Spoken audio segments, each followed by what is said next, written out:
반갑습니다. 스포츠 분석 국내 1위 가생 스포츠입니다. 오늘도 확실한 분석을 바탕으로 여러분께 큰 도움을 전해드리겠습니다. 구독과 좋아요 한 번씩 부탁드리겠습니다. 경기 분석에 앞서 국내 1위 분석가분을 모신 정보 공유방을 무료로 초대해드리고 있습니다. 영상 아래 고정 댓글 통해 메시지 주시면 참여 가능하시니 많은 참여 부탁드리겠습니다. 4월 7일 해외 축구 일정입니다.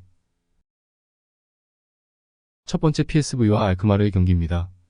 강한 프레스로 승부를 하는 팀이 후반기에는 힘이 빠지고는 하지만 아인트호벤을 상대로는 통하지 않는 이야기입니다. 지난 경기에서는 아예 상대를 박스 근처로 접근시키는 것조차 불허하는 모습이었습니다. 지난 경기 아인트호벤이 허용한 슈팅은 하나도 없었습니다. 물론 알크마르가 엑셀시오르와 동일한 전력을 가진 팀이라고 하기는 어렵지만 아인트호벤이 최근에는 알크마르 상대로 꾸준히 좋습니다. 알크마르의 약점은 상위 전력이 약하다는 점입니다. 리그에서는 상위 전력이 많지는 않지만 3위 안에 드는 팀을 상대로는 올 시즌 사전 전패이고 득점도 하나밖에 없습니다. 중앙을 장악하면서 공격적인 플레이를 해야 경기가 풀리는 편인데 강호를 만나면 조직적인 압박에 중앙을 잘 뚫지 못하는 경우가 많습니다. 올 시즌에는 홈에서 아인트호벤에게 사고를 내주고 진 경기도 있었습니다.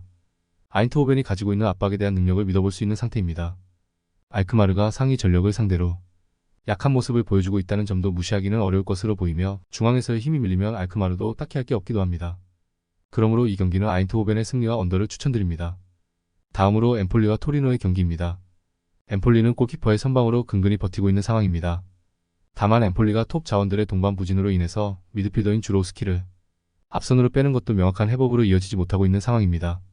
수비진의 전술적인 움직임으로 실점을 막아세우는 것이 아니라는 점에서도 엠폴리의 한계를 느낄 수 있는 요소입니다. 그나마 저지력이 뛰어난 사스올로 상대로는 3골을 몰아넣기는 했지만 토리노와 사스올로의 안정성을 비교하기에는 토리노에게 실례입니다. 토리노는 중원에서의 힘은 늘 장점으로 평가를 받는 팀이고 특히 견고함이라는 면에서 높은 평가를 해줄 수 있습니다. 다만 토리노의 공격력이 블라시치, 차파타가 동시에 터지지 않는 상황에서는 부진한 것이 사실입니다. 둘 중 하나라도 부진하다면 공이 중원에서 돌지 않거나 연계가 되지 않으면서 측면에 매달리는 단조로운 양상으로 이어지는 편입니다. 측면 크로스와 컷백 상황에서도 중앙에서 수비를 교란시키는 움직임이 부족하다는 지적도 있습니다. 물론 토리노의 단조로운 공격이 이어질 수 있다는 점에서 무승부도 가능성이 없는 상태라고 보지는 않겠으나 엠폴리의 최근 수비도 수비 전술이나 수비수들의 폼 상승이 아니라 치케의 개인 기량에 의존하고 있는 것이 사실입니다. 결과적으로 엠폴리가 시점 통제를 잘 해내고 있다 하더라도 전력 한계가 없지는 않다고 판단하는 것이 옳아 보입니다. 그러므로 이 경기는 토리노의 승리와 언더를 추천드립니다. 다음으로 트벤테와 시타르트의 경기입니다. 트벤테가 일단은 지난 경기에서 3골을 뽑아내기는 했습니다. 다만 기대 득점이 0점대로 공격진들은 기대에 미치지 못했다고 보는 것이 옳을 것입니다. 점유를 기반으로 안정성을 꽤 보여주는 팀이라는 것은 명확하지만 중앙에서의 힘이 찬스 메이킹이 아니라 득점에 치중되어 있다는 것이 단점입니다. 트벤테의 찬스 메이킹이 측면에서 집중되는 편이라 측면을 틀어막는 상황에서는 어느 정도 대응이 된다는 점이 아쉽습니다. 시타르트는 홈 원정에서의 성적이 다릅니다.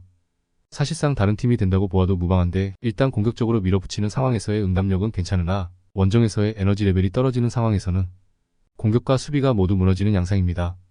특히 공격력은 원정에서 14경기 8골에 그치고 있습니다. 최근 트벤테를 상대로도 전적이 좋지는 못한데 트벤테의 점유를 제대로 방해하는 빈도가 적은 것이 원인입니다. 다만 트벤테도 측면이 막히는 경우에는 공격력에서의 단점이 나오지 않는 것은 아닙니다. 시타르트가 원정에서는 약하다고 하지만 생각보다 점유 대비 공이 측면으로 흘러버리는 빈도가 잦은 트벤테가 아주 압도적인 모습을 보여주기는 어려울 수도 있을 것입니다. 그러므로 이 경기는 트벤테의 승리와 언더를 추천드립니다. 다음으로 PSG와 클레르몽의 경기입니다. 파리 생제르맹은 전력이나 가지고 있는 공격력에서 클레르몽에게 밀릴 이유는 없다고 볼 수 있을 것입니다. 그나마 변수가 있다면 UCL을 준비하기 위해서 상당히 많은 로테이션이 돌아갈 가능성이 있습니다. 실제로 최근 음바페를 중간에 빼는 모습도 보여준 바 있습니다. 2위와의 승점 차이가 12점이라서 아예 주전들을 스타팅에서 배제하고 나올 수도 있을 듯합니다. 클레르몽이 최근에는 PSG를 상대로 1승 1무를 기록하고 있습니다.